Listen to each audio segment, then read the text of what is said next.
大家好，我係中國香港賽車手運動員劉國雄。喺上一回我哋講到莫奇先生呢個人，喺一集我同大家分享下莫奇先生。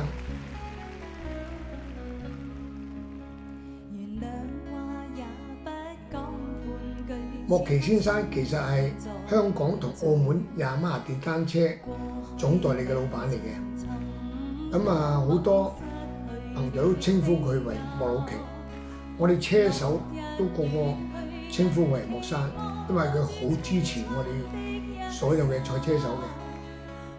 我記得喺70年代、80年代嘅香港，好多年青人都熱愛玩車，甚至想能參加澳門或者東南亞所有嘅電單車賽事。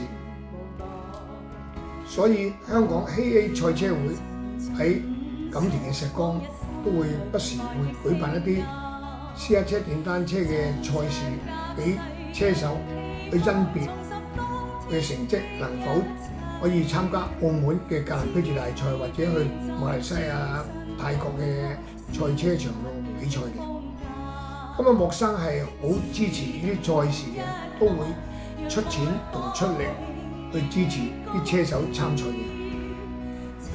好記得當年石崗一舉辦呢啲賽事咧，真係個錦田啊、石崗真係人山人海，好好氣氛。